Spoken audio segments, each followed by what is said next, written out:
Elliot Cadeau reclassified to come to North Carolina a season early, and he is now the starting point guard on the number 3 team in America. 19 games into his career. How's Elliot Cadeau doing? You are Locked On Tar Heels, your daily podcast on the UNC Tar Heels, part of the Locked On Podcast Network, your team every day. Hey there, what's up? It's Thursday, January 25th, 2024. Coach, I am 40 today, and it's wild. That's a big round number. I think there's some black balloons in my future. Welcome into the Locked On Tar Heels podcast, the only daily North Carolina show out there. I'm your host, Isaac Schade, joined today by our guy, Coach Bill Robinson, the head coach of the Milligan University Buffalo men's basketball team. Great to be joined by him. As always, we're going to have a great conversation today. We want to thank you, in particular, you everydayers, for joining us on Locked On Tar Heels to get your North Carolina content every single day. If you're new to the show, we'd love to invite you to come join the Locked On Tar Heels Discord community. It's free. It's a great place to be. We're hanging out all the time in there talking Carolina stuff. Coach is in there. Coach Pat Kilby's in there. I'm in there. Man, it's a great time. It's free. Come join us. This episode is brought to you by FanDuel. Make every moment more. Right now, new customers get $150 in bonus bets guaranteed when you place a $5 bet. Visit FanDuel.com/lockedon to get started. Coming up on the show today, we're going to have a conversation, Coach and I are, about Marcus Paige and the role he's been playing on helping this year's team and development. Going to be great stuff there.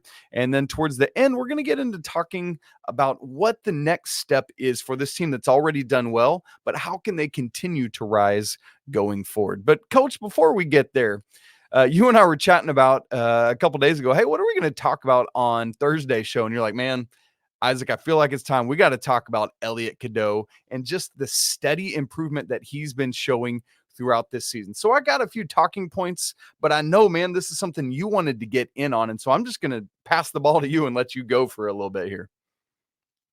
Yeah, I think everybody was shocked at the beginning of the year. They're thinking he was a one and done. And when he wasn't starting right away, people were like, well, what's up? He must not be that good. Then if he's not starting right away, then he's not a one and done guy. I think Hubert knew he just needed a little time to get acclimated. He did, reclassify, so he came a year earlier than everybody expected to. But I think he's just starting to feel comfortable in his role. I think he's just starting to be comfortable in the big stage. Again, I've seen him make shots. I've seen him make tough shots. The old Cole Anthony one-on-one stuff in the summer, he was playing great and shooting from the perimeter. It was amazing to see the two of them go back and forth. Now he's kind of made that transition, I think, where he feels comfortable. He's always been that pass-first guy and be able to make people better. But now he's starting to finish better. And you can almost just see him getting better game by game. Almost half by half, he's getting better. So for me, it's super exciting. Yeah, Coach, it really just feels like it's almost been similar to almost the same timeline as Jalen Withers really rounding into his own understanding of his role with this team. But it really feels the last several games like Elliot has really found an understanding of himself and his role on this team. I think the biggest thing for me right now is he has found the moments. It seems like to me, I'm curious your coach's take on it, found the moments when he needs to attack and found the moments when he needs to distribute. Do you feel like he's like getting into that headspace and with his decision-making really well? Well, the decision-making is the big key. I think they've designed stuff now to be able to get, obviously, RJ the ball, get Armando the ball. But when defenses, their schemes are to stop those guys, it's going to allow him.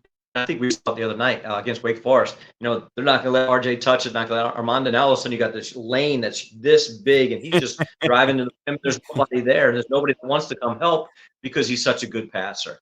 And I think that's really where he's starting to. Maybe earlier he's still trying to force the ball to RJ because he's the guy, or trying to get the ball in Armando because he want to get him touches. Now he's starting to realize, hey, I'm just going to make the best decision every time I touch the ball. And right now it's him getting to the rim.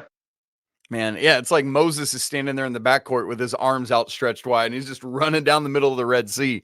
Coach, it's great to see, and I that's a great way to put it, because it's ultimately he's realizing like, oh, I'm allowed to do this. And it's like the coaching staff is really on him. Like, hey, look, buddy, like we need you, because if all you are is pass first, then folks can play off of that. But now that teams are playing off a little bit, and he's taking advantage, man, and just getting to the rim over and over and over again, it just makes both he and the entire team that much more difficult to defend. Coach was just looking at some of his recent numbers on the season. His assist to turnover ratio is 2.5. He has at least 3 assists in 6 of the 8 ACC games. But Coach, I mean, that's just the number of assists. I feel like when you look at the hockey assists of it, those numbers even go up further. Like I'm thinking about, was it Syracuse, the play where he had that look off to Cormac on the wing, dropped it to RJ on the baseline, who then left it for Mondo for the dunk. It's like, that is obviously not counting in the stat sheet, but good grief, that's all because of his playmaking. Do you like where his assist to turnover ratio and his number of assists is at right now? Yeah, because they're still playing fast, and it's the tempo of it. And he's not really worried about, if I turn it over, but they're being aggressive. I think Hubert is okay with that. He does not like it, but he wants to be able to keep that pace going. And Elliot's shown that he can push it with a dribble and he can pitch it ahead as good as anybody right now. And that's what I think Hubert wants him to do. He doesn't care if he gets the assist for it, but as long as he's pushing the ball, getting the ball to where he needs to get it to. That's what a point guard does, and he's doing a great job right now. Man, I love that. Coach, a lot of what we talk about with Elliot, obviously, is his playmaking and his offense, these kind of things. But I want to flip it and go to the other side of the court, because defense, as we've been talking about, is now the calling card of this team. It is the staple of what the 23-24 Tar Heels are going to be. And Elliot has to be a key and critical part of that as a point guard. I mean, it's just true.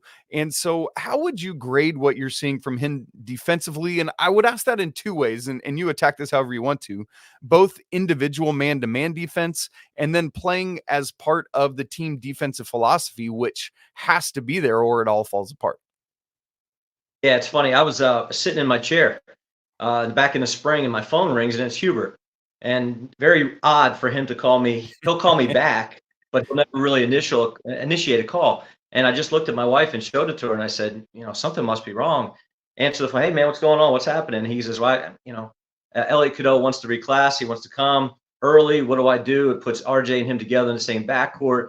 How does that affect it? We're going to, in his words, we're going to be really, really good. But defensively, what does that mean? So we talked about some stuff and about, how are you gonna double the post? Are you gonna do some different scram stuff out of it? Are you gonna how you switch ball screens? So we talked about that at length, just about how does that affect having 2 smaller guards on the floor. His ability to stay in front and people not having to help him has been great. He's got great feet, he's got great balance, and his ability to stay in front of the ball. But also his quickness and his understanding of defense and rotations. I think that's where he doesn't look like a freshman, because he's been able to understand schemes. He's been able to be physical. He's not getting thrown around in a double team, at least not a lot. He's still, he could develop more physically, obviously. But he understands where he's supposed to be. The guys, and this is the big thing. They trust him. They trust that he's going to be in front of the ball. They don't necessarily have to help him, and they trust that he's got their back if he needs to get into rotation situations. So those are the big things for me. He can stay in front of it. They trust him to be where he's supposed to be, and he's still growing when it comes to the physical part of it. But he's going to be just better and better as the season goes on. Yeah. Yeah, I like that he just doesn't back down. Like, he's clearly in and invested on the defensive end of the court. And I mean, as you said, there's growth physically to be done, but I feel like he's doing everything you can ask from someone in his position right now.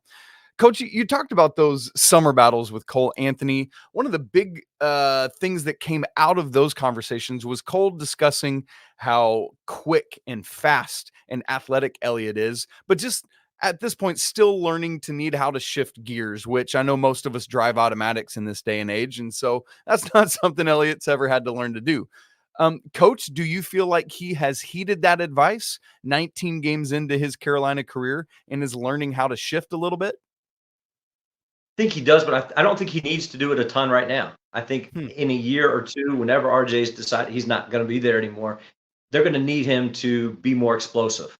I think right now he's still the setup guy, but when he has to, and there's going to come a time, and I hope it's not for 2 more years, but there's going to come a time where he's going to have to attack. He's going to have to be able to use those, changing speeds, changing directions, being able to get in the lane and to be able to create more for himself and for others. Right now, I think he just needs to ride the system, and he's done a great job of that.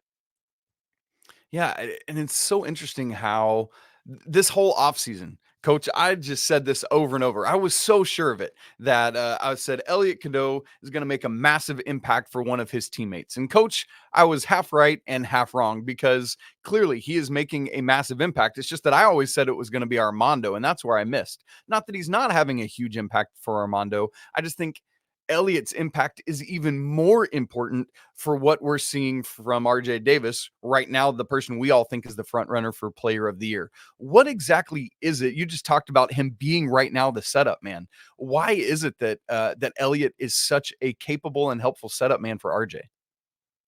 Well, if you look at the very first possession against Wake, they ran a little ball screen action, and now they're worried about him being able to penetrate because he's been able to get to the rim. RJ's wide open on a skip pass right in front of Wake's bed. He didn't make that first one, but it was almost like a foreshadowing to see exactly how this is going to be. Then later in the game, second half, they did a little ball screen flare, little handoff fake, and then all of a sudden that's when the lane opened up and everybody went with RJ, and there's Elliot laying it up at the rim. So I think the dual threat between those two, and I still think it's coming. Elliot's going to be able to knock down some shots from the perimeter, and then he's going to be extremely dangerous for everybody. But I think that's why he's so dangerous, because he knows. And RJ, when shooters catch it, they want that pass to be right in that perfect spot. And Elliot's got that ability to deliver it, not just at the right time, but at the right spot. So RJ's not reaching somewhere to go catch it. It's right in his chest. He's just catching it right into his rhythm.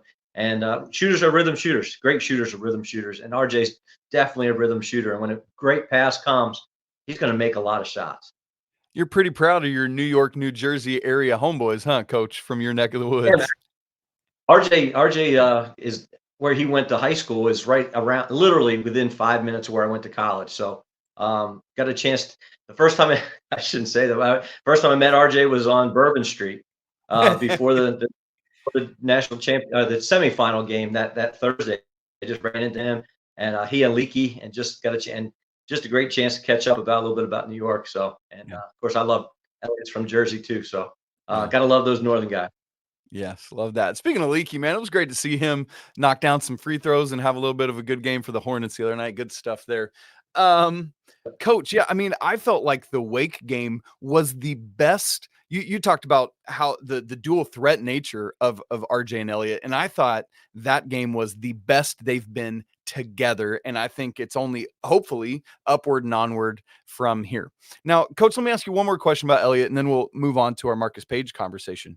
You talked about the shot and how you think it's going to come. I think so far that's been the biggest, Elliot, we know you can shoot. Like, it's just got to come. Outside of the shot, though, is there anything like mission critical that he still needs to grow in this year for Carolina to continue getting to where they want to get? I don't think there's anything major. No, I think he needs to continue doing what they're doing. Good. I think they're still going to add some things offensively. I don't think they ever get to the point where they say, okay, this is what we've done. We're not going to put anything else in. And his basketball IQ is so high that as they continue to add more and more offensive stuff, I think that's where the biggest key is how familiar he can get, how quickly he can get familiar with that stuff, and really get a not just a book understanding, but an on the court understanding of what they want to do and where they want the ball to go. And I think he's a student of the game, and I think that he'll just continue to succeed in those areas. Man, it's great to see. So proud of Elliot Cadeau and his work coming in, being part of a veteran team and just holding his own against it. Can't wait to see what happens. Let's keep it open and looking out to see what Elliot can do going forward. Now, someone that helps Elliot Cadeau is someone we haven't talked about yet, and not just Elliot, but the whole team is a new addition to the coaching staff. That's Marcus Paige, who's been through everything that these guys are experiencing. Just how beneficial is this man? We're going to talk about that in just a second. Right after I tell you that this episode is brought to you by eBay Motors. Passion, drive, and patience. What brings home the winning trophy is also what keeps your ride or die alive.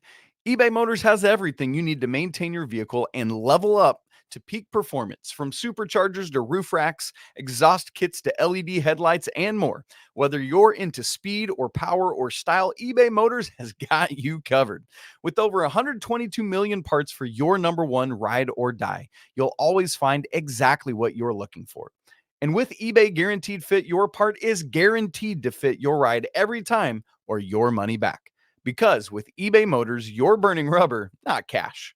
With all the parts you need at the prices you want, it's easy to turn your car into the MVP and bring home that win. Keep your ride or die alive at ebaymotors.com. Eligible items only, exclusions apply, eBay Guaranteed Fit only available to U.S. customers. All right, Coach, let's move into our next conversation. We had a great question in the Discord, the Locked On Tar Heels Discord, from Ryan, who asked this question. How important is someone like Marcus Paige on the bench, especially in a game like State? So this, obviously, we're a week or two after that now, but Ryan asked this question right in the aftermath of the State game. And Coach, I'm assuming Ryan meant that in terms of like, hey, this is a dude that has gone off on NC State, has a really nice game winner, kiss off the glass when he was playing at North Carolina. And so, Coach, how, like, let's just answer that question right out of the gate. How important is Marcus Paige on this bench? I think he's huge. And the big thing for me is that he's still relevant. The kids remember him. They remember him as a player. They remember watching him in person. As great as Hubert was, as great as Sean May was, even a lot of these kids, they never really saw them play in that's person. so sad. That's so sad that Sean May is out of the yeah, but it's true. You're right. You're absolutely right. So they still remember everything that Marcus did, and he can still in practices that I've seen, he's still out there in shorts and t-shirt. He's making passes. He's involved in drills. If they need an extra guy to do 5-on-none stuff, he's out there running around. And it's not just, oh, this coach is really smart. He knows what he's doing. This is a guy who can still play, and that earns immediate street cred.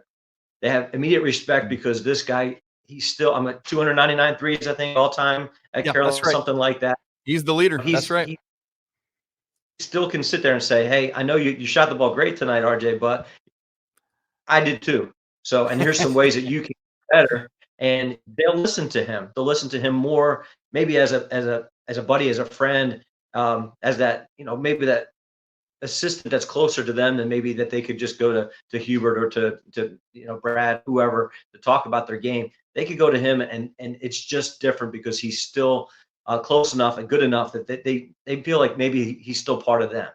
And I think that's why it's and he can focus just on those guys. He's not looking at the post play. He's not looking at the defensive guy. He can just sit there on the bench and focus on Elliot Cadeau for these next 4-minute segment, and just every little thing he does, he can just put all his focus on him. Where other coaches, they can't do that. They're more focused on other issues.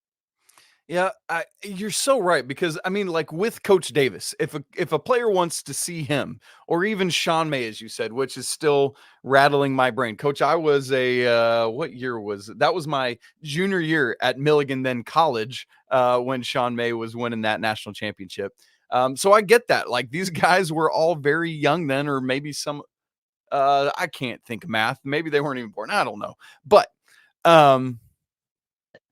For Marcus, it's like they don't have to go back and watch him hit that circus 3 to tie up the national championship game. They probably watched it in real time and like, I want to hang in the air like that and hit a ridiculous double clutch 3. And so you're absolutely spot on with that, Coach. And you mentioned right there at the end. So this is where I want to go next.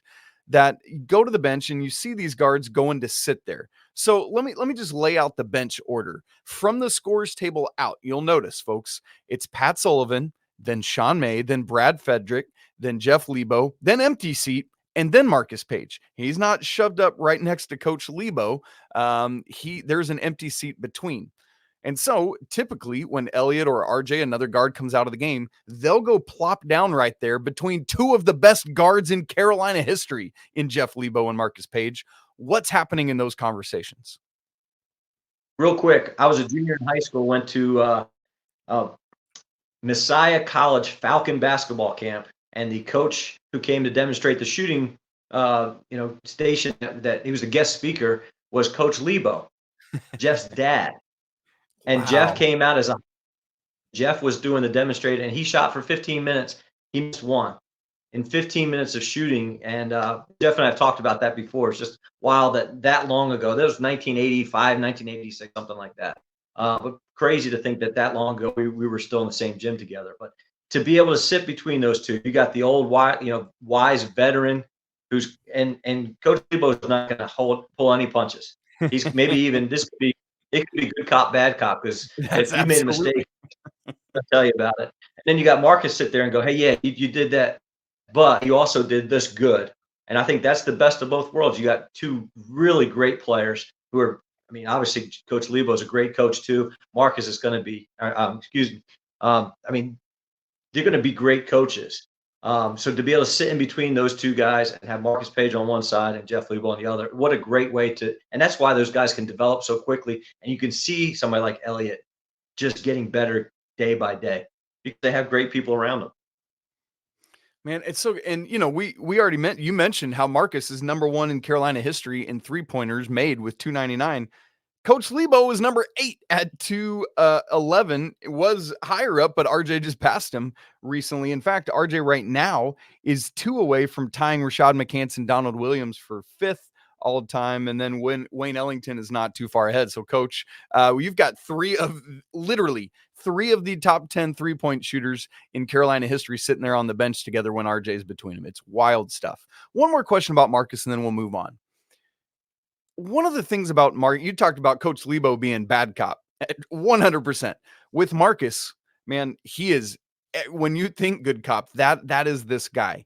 How does, his spirit you would talk about in a very similar vein to Coach Davis, who is kind of a glass half full, happy-go-lucky kind of guy. Marcus might not be that like happy, slappy kind of dude, but he is very, gregarious. He's somebody that people want to be around. Everyone has felt that from the outside looking in. How does that extension of your head coach, just in terms of personality, really help as well? Yeah, I think I've seen Marcus and some of this funny, even as a player, he'd come to the gym during camp and watch the kids play. Kid got hot one night, hit 5 or 6 threes, and Marcus just starts running around the gym, celebrating this camp kid. And that's the type of personality he has. That's great. That's great. Part of the problem with being the co-gym head this year with Pat Sullivan in camp with him, we had Marcus in our gym. So I got to spend 10 days with Marcus. The bad thing that comes with that is all the camp kids remember him too, and all they want to do is hang out with him. They're like, wait, he's working here. He's every time he goes to sit down, he's just surrounded by kids. But he does have that personality, and he welcomed that, and he talked to all the kids. He'd tell stories about the shot, and then about Chris Jenkins having to the week after that big shot that broke our hearts. Chris Jenkins slept on his couch in his apartment because he was those little things like that, and the kids are like, what? And you're like, well, yeah, because he Nate Britt and the whole deal. But he has that personality where everybody will listen to him. They want to be around him, and he's very welcoming he understands what it means to be Marcus Paige, and that people need to be able to talk, and he understands kind of where his role is. And I think it's just going to continue to grow as long as he's there. Oh, man, it's great stuff. Love it so much having him as part of the coaching staff.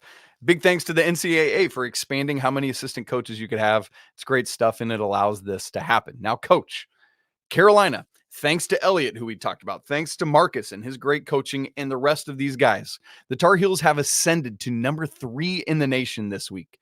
But there's still plenty to work on. This is not a team that is fully formed yet. What are those next steps? Well, Coach Rob and I are going to answer that in just a second.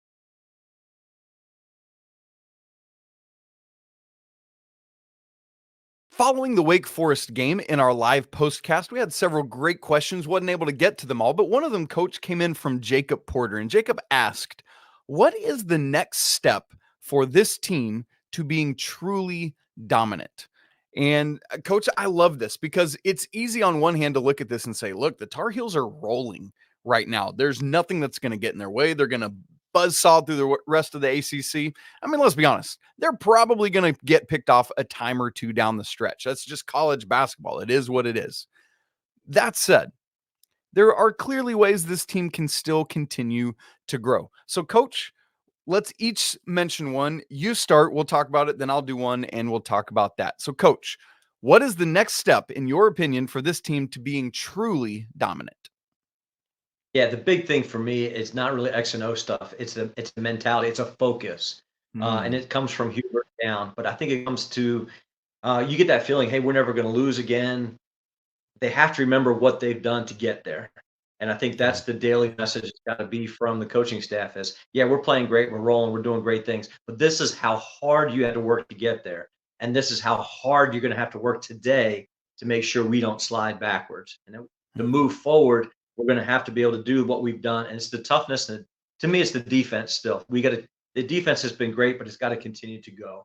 So with the mentality of we've got to continue to focus and get better, that defensive, I think offensively, obviously you can always get better too, but the defense to me is really why they've been able to win games and why they're number 3 in the country right now. I love that, coach, that instead of an on-court thing, you went to the headspace of it all, because it really is so much about this. Like, one of the things I always try to think about is trying to remember that these are 18 to 22 or 25, what's up, Cormac Ryan year olds, who are out here doing this. And they're young men who have lives. It's not like NBA players who are solely focused on this and really nothing else. They've got to go to class. They've got to do all these other things. And so, like, the headspace has to be there. I loved Harrison Ingram talking about it after the Wake Forest game, where he mentioned, hey, look, this is great, but we haven't achieved really anything yet. We still have all of this in front of us, chief of which is Florida State on Saturday. And so, like, that to me is that mentality of, hey, great, we just knocked off Wake Forest by 21. Cool. It doesn't mean anything if we don't now immediately turn our attention to Florida State and buckle down to go to Tallahassee and win that game. So, Coach, I love this point, and it is a every day, every game mentality that this team needs to have. My answer, what is the next step for this team to being truly dominant?